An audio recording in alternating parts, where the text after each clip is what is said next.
नमस्कार मेरे प्यारे साथियों, मैं अमित पटेल आप सभी का स्वागत करता हूं आपके channel maths by Amit Patel पर। और हम लोग पढ़ रहे हैं संख्या पद्धति और आज हमारा ये अपने पास 5वां डे है, जिसमें हम लोग क्या किए, अपने पास नंबर सिस्टम को बहुत अच्छे से पढ़े बेसिक से। उसके बाद जो अपने पास क्वेश्चन कर रहे हैं वो हमारा आज 19वां नंबर क्वेश्चन है। अभी तक मैं जितना भी क्वेश्चन कर रहा हूँ बहुत ही बेसिक से मॉडरेट की तरफ अपने पास बढ़ते जा रहे हैं। आपको ये वीडियो लेक्चर देखने के बाद जितना मैं अभी बताया हूँ वो देखने के बाद नंबर सिस्टम का ऐसा कोई भी क्वेश्चन नहीं होगा, लगभग 99% आपसे क्वेश्चन बन जाएंगे। तो मैं यही चाहूंगा कि आप मेरे साथ बने रहिए और लास्ट तक वीडियो देखिए। और वीडियो अगर बिल्कुल आपको पसंद आए तो आप अपने दोस्तों के साथ शेयर भी कीजिए। चलिए आगे बढ़ते हैं आज की क्लास की ओर। तो यहाँ पे देखिए क्या बोला अपने पास, एक्स वाई तथा जेड विशिष्ट अभाज्य संख्याएं हैं जहां x less than y less than z है। यदि x plus y plus z equal to 70 है तो z का मान ज्ञात कीजिए। यहाँ पे देखिए क्वेश्चन में क्या बोला है, अपने पास z का मान बोला है, ना तो मेरे को वो x का मान दिया है और ना ही y का मान दिया है, ना ही z का मान दिया है। तो यहाँ पे हमको क्या करना पड़ेगा, यहाँ पे देखिए लेकिन एक कंडीशन दिया है, x जो है सबसे छोटा है, उसके बाद y बड़ा है और सबसे बड़ा क्या अपने पास z है। और ये भी बोलता है जो यहाँ पे x y और z है वो क्या अपने पास अभाज्य संख्या है, वो भी विशिष्ट अभाज्य संख्या है। विशिष्ट क्यों बोला गया, क्योंकि तीनों को ऐड करने पे कितना अपने पास 70 आ रहा है अपने पास। अब आप ही बताइए, अभाज्य संख्या जनरली क्या होता है अपने पास, क्या बोलते हैं, विषम संख्या। मतलब यहाँ पे देखिए विषम प्लस विषम प्लस विषम। अब देखिए यहाँ पे मैं क्या बोल रहा है, जनरली मेरे पास जो अभाज्य होता है वो विषम होता है। तो आप ही बताइए क्या तीन विषम संख्या को जोड़ने के बाद मेरे पास यहाँ पे 70 मिलने वाला है। इन लोग बोलेंगे भैया, इन लोग क्या बोलेंगे, भैया हम सम संख्या लेकर नहीं आ सकते, क्योंकि तीन विषम संख्या सम संख्या लेकर आ ही नहीं सकते हैं। तो कंफर्म ही इनमें से कोई एक क्या होना पड़ेगा, सम संख्या होना पड़ेगा। अब सम संख्या, लेकिन भैया सम संख्या भी चाहिए और अभाज्य चाहिए, वो एक ही है, एक क्या अपने पास दो है। तो यहाँ पे क्या बोलूंगा, यहाँ पे देखो मेरा मतलब मकसद एक ही है कि यहाँ पे आपको कॉन्सेप्ट बताना। तो यहाँ पे क्या हो जाएगा, एक सम संख्या होगा और एक क्या होगा अपने पास विषम, मतलब दो विषम होंगे अपने पास। अब कुछ लोग बोलेंगे कि सर दो विषम कैसे होंगे। अरे भैया केवल एक ही सम संख्या होता है, केवल एक ही सम संख्या होता है, उसके अलावा कोई और अभाज्य जो कि अपने पास समूह होता ही नहीं है। ठीक है, तो अपन क्या करेंगे, वो है अपने पास सबसे छोटी अपने पास सम और विषम अभाज्य संख्या, वो दो है। अब यहाँ पे ये कंफर्म हो गया कि x का मान अपने पास क्या है, दो है, दो, और यहाँ पे ये y हो जाएगा प्लस यहाँ पे z बराबर कितना 70। मतलब तीनों को ऐड करने के बाद कितना आएगा अपने पास, यहाँ पे 70 आने वाला है। तो हम लोग क्या करेंगे, देखिए यहाँ पे हो जाएगा y प्लस जेड बराबर कितना अपने पास, यहाँ पे 70 और यहाँ पे ये हो जाएगा अपने पास कितना, यहाँ पे 2 हो जाएगा। तो यहाँ पे y प्लस ये z इक्वल टू कितना हो जाएगा, 68 हो जाएगा। अब यहाँ पे बिल्कुल यहाँ पे ये पूरा ऑप्शन डिपेंडेंट क्वेश्चन है। अब हमको ये देखना पड़ेगा कि यहाँ पे मेरे पास y, मतलब यहाँ पे y और z का मान चाहिए। तो यहाँ पे मैं वैल्यू पुट कर करके देखूंगा और जो ऑप्शन सेटिस्फाई करेगा वो मेरे पास आंसर होगा। देखिए मैं क्या बोलूंगा, अगर मैं z के मान को क्या ले लेता हूँ अपने पास, y के मान को क्या ले लेता हूँ 31, तो z का मान क्या हो जाएगा, z का मान क्या हो जाएगा, देखिए अपने पास 68 और यहाँ पे z बराबर हो जाएगा 68 माइनस 31, तो कितना हो जाएगा, z बराबर यहाँ पे देखिए ये अपने पास हो जाएगा 7 और यहाँ पे 3, यहाँ पे ये 37 आ रहा है। और मेरे हिसाब से ये बिल्कुल सही होना चाहिए। क्यों सही होना चाहिए, देखिए मैं यहाँ पे y लिया हूँ। अभी कुछ लोग सोचेंगे सर अब z बराबर क्यों नहीं लिए, मतलब यहाँ पे मैं ये देखना चाह रहा हूँ कि यहाँ पे y 31 लेने पे z का मान कितना आ रहा। अगर ये मेरे पास z का मान छोटा आ जाता, z का मान क्या बोला छोटा आ जाता, तो हम लोग इस 31 को हम लोग नहीं लेते। और ये भी देखना है, इतना करने के बाद क्या ये 2 और ये y का मान कितना हो जाएगा 31 और यहाँ पे z का मान कितना आ जाएगा 37। क्या तीनों मिला के 70 बन रहा है। यहाँ पे देखिए 7 और 1 8 8 और 2 हमें 10 10 की यहाँ पे 0 और हासिल है 1 3 3 6 और 1 7 अपने पास आ भी रहा है। मतलब कंडीशन को पूरा फुलफिल कर रहे हैं अपने पास। तो यहाँ पे देखिए बहुत आसान है। यहाँ पे आके आप फंस सकते हो। यहाँ तक तो आप बना ही लोगे, लेकिन उसके बाद लगेगा अब क्या करें। यहाँ पे y प्लस जेड बराबर 68 है, तो क्या करेंगे, ये फुल्ली ऑप्शन डिपेंडेंट है, तो हमको वैल्यू पुट कर करके देखना पड़ेगा। और यहाँ पे किसी को लगता होगा कि आप 29 को रख के देखिए। अगर मैं 29 को रख के देखता हूँ, यहाँ पे देखिए मैं क्या करूंगा अपने पास, अगर y के मान को अगर मैं 29 ले लिया, फिर यहाँ पे कितना हो जाएगा, यहाँ पे z बराबर है यहाँ पे 68, तो यहाँ पे देखिए z बराबर क्या हो जाएगा 68 और ये -29 हो जाएगा। अब यहाँ पे देखिए यहाँ पे क्या हो जाएगा, ये देखो अपने पास 18 में से 9 घटाऊंगा तो यहाँ पे 9 आएगा मेरे पास, और ये हो जाएगा मेरे पास, ये मेरे पास 39 आ जाएगा। और ये 39 मेरे पास बड़ा तो है किससे, 29 से, लेकिन अभाज्य नहीं है, इसीलिए अपने पास ये ऑप्शन भी गलत हो जाएगा। सिमिलरली आप यहाँ पे सी को और डी को भी मतलब चेक करके दे सकते हो, आपसे गलत ही आएगा अपने पास। आपसे नहीं मतलब यहाँ पे ये जो आंसर है वो गलत ही आएगा, क्योंकि मेरे पास यहाँ पे जो ऑप्शन डी है वो क्या करेगा, सेटिस्फाई करेगा। क्योंकि मेरे पास क्या बोला है, आप 31 मत रखिएगा, क्योंकि यहाँ पे y का मान आप 31 रख के देखे थे, तो यहाँ पे z का मान कितना अपने पास, यहाँ पे 37 आया, क्योंकि हमको z का मान बताना है और z सबसे बड़ा भी है, इसलिए मेरे पास आंसर क्या होगा 37 होगा, जो कि मेरे पास करेक्ट आंसर है। ठीक है, देखिए और एक ये बेहतरीन क्वेश्चन, और इसका भी अंदाज सेम है जैसे कि अभी जस्ट इससे पहले वाला क्वेश्चन कराया, बस पूछने का तरीका अलग है। यहाँ पे क्या बोला है, x y और z अभाज्य संख्या इस तरह है कि x plus y plus z equal to यहाँ पे कितना है 38 है, तो x का अधिकतम मान क्या होगा। इस बार क्या बोला है, इस बार कोई कंडीशन भी नहीं दिया है, कौन बड़ा है कौन छोटा है, बस इतना ही बोला है कि भैया x सबसे बड़ा है, क्योंकि यहाँ पे अधिकतम मान पूछा है। तो क्या हो जाएगा अपने पास, देखिए यहाँ पे x प्लस वाई और प्लस जेड, अभी भी वही बात बोलूंगा कि यहाँ पे तीन अभाज्य संख्या जो विषम हो, तीन अभाज्य संख्या जो विषम हो वो कभी 38 बना ही नहीं सकते। क्यों नहीं बना सकते, क्योंकि ये सम संख्या है, तो मेरे को एक जो अपने पास संख्या वो सम लेना ही पड़ेगा, और एक लौता अपने पास सम अभाज्य संख्या क्या है, 2 है। तो मैं यहाँ पे क्या बोलूंगा, देखो z के बदले में या y के बदले में आप 2 रख सकते हो, लेकिन x के बदले में नहीं रख सकते। क्यों नहीं रख सकते अपने पास, इसलिए आप नहीं रख सकते क्योंकि यहाँ पे x का अधिकतम मान पूछा है, x का अधिकतम मान पूछा, तो यहाँ पे ये 38 हो जाएगा।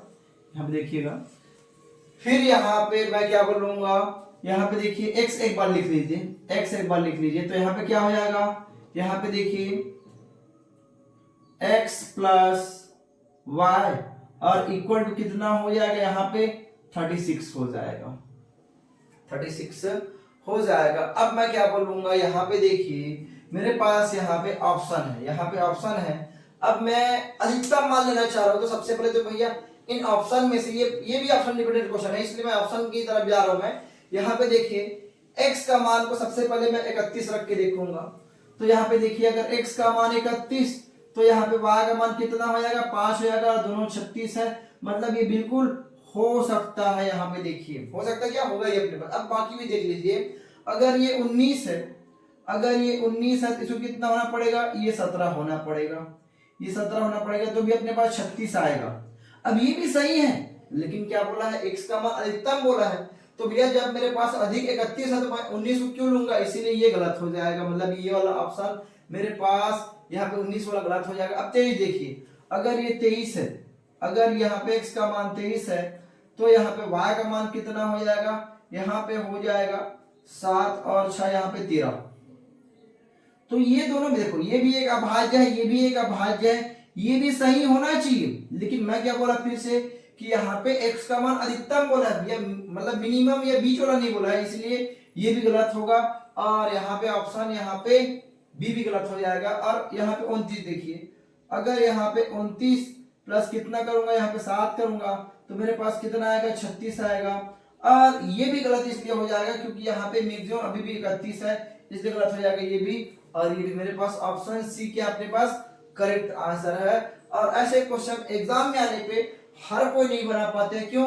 आपको ये लगता है कि मेरे पास तो नंबर भी दिया है तो ये मैं कैसे बनाऊंगा, है ना। लेकिन ये कॉन्सेप्चुअल क्वेश्चन है, अगर आपके पास कॉन्सेप्ट है और आपको समझ है तो आपसे बनेगा, नहीं तो नहीं बनेगा। ठीक है, अपने पास है सअभाज्य क्वेश्चन। यहाँ पे देखिए, दिए गए युग्मों में से कौन सा सअभाज्य युग्म बनाता है।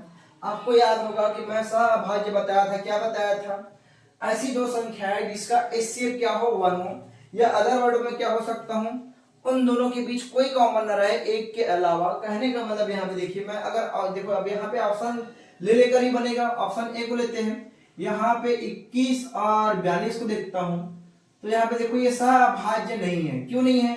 क्योंकि इनके बीच में यहाँ पे देखिए 3 भी कॉमन है और यहाँ पे 7 भी कॉमन है। मतलब यहाँ पे देखिए 3 के पहाड़े, मतलब यहाँ पे देखो इनका जो एचसीएफ है वो क्या होगा अपने पास। अगर मैं एचसीएफ बोलता हूं तो कितना होने वाला अपने पास? 7 होने वाला, क्योंकि यहाँ पे हाईएस्ट कॉमन फैक्टर इसका क्या होगा अपने पास? 7 होगा।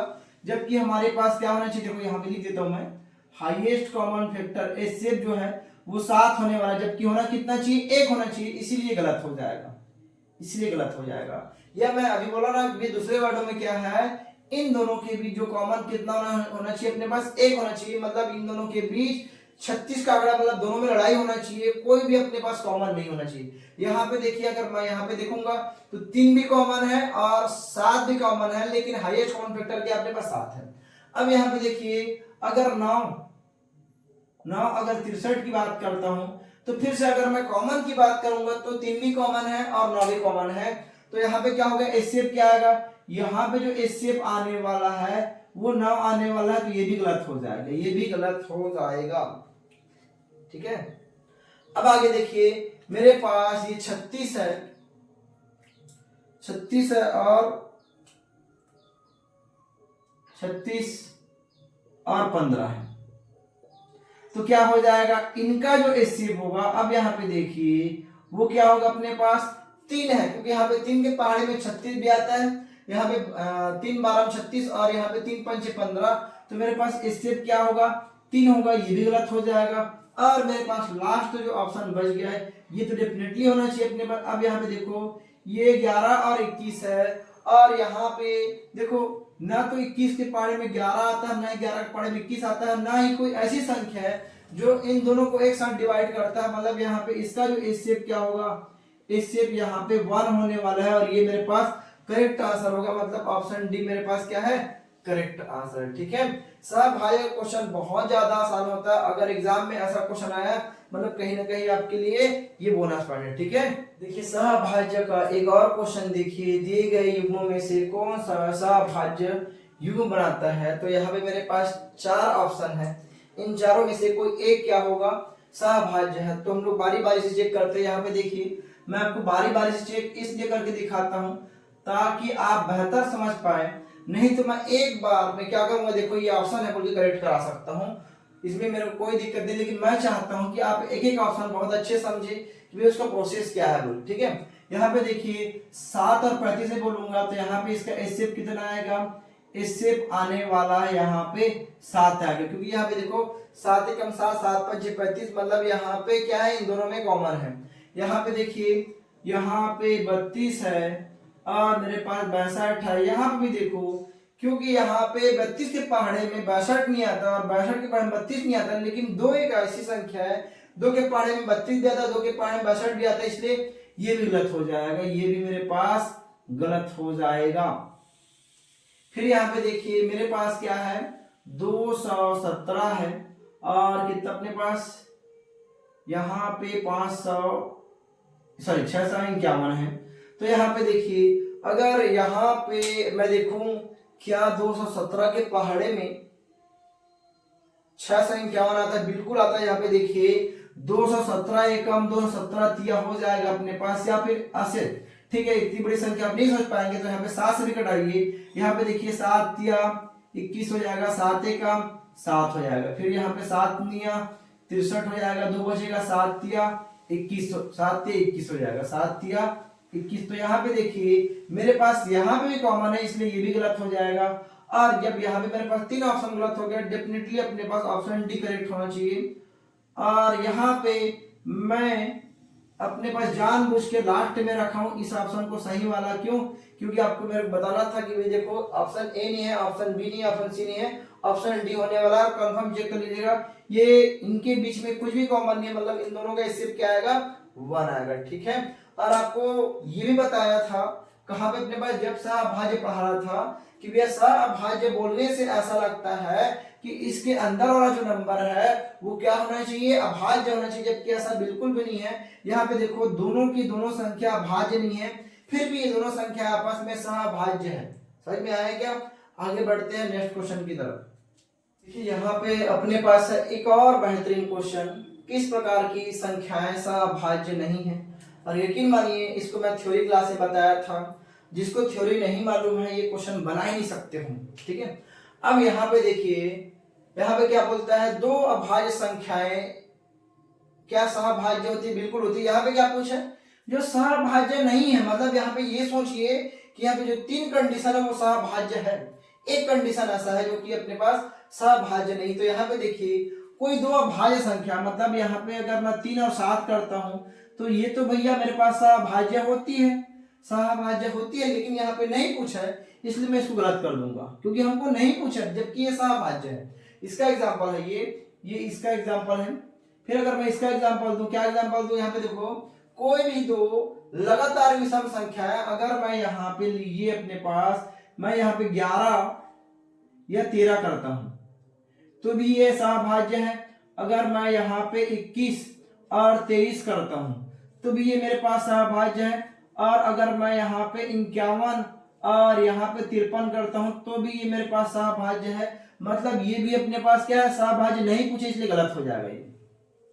अगर सहअभाज्य पूछा होता तो ये भी सही होता, ये भी सही होता, है ना। और यहाँ पे ऑप्शन सी देखिए, ऑप्शन सी में है क्या, कोई भी लगातार संख्या। हाँ बिल्कुल, यहाँ पे देखिए चाहे मैं 8 और 9 को देखूंगा मेरे पास सहअभाज्य है, चाहे मैं यहाँ पे 100 और 101 को देखूं ये सहअभाज्य है, चाहे मैं यहाँ पे 501 और 502 को देखूं तो यहाँ पे मेरे पास सहअभाज्य है। और ये सभी चीजें मैं लिखवाया था कहाँ पे, थ्योरी क्लास में अपने पास। ठीक है।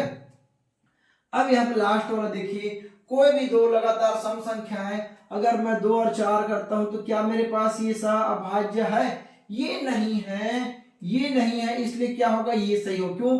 सहअभाज्य नहीं है पूछा था। और एग्जांपल देख लिए, अगर मैं 8 और 10 करता हूं तो भी ये अपने पास सहअभाज्य नहीं है। और मेरे पास यहाँ पे 100 और 102 हो सकता है, ये भी मेरे पास क्या है, सहअभाज्य नहीं है। और यही पूछा था, इसलिए अपने पास ये करेक्ट आंसर क्या होगा, ऑप्शन डी अपने पास हो जाएगा करेक्ट।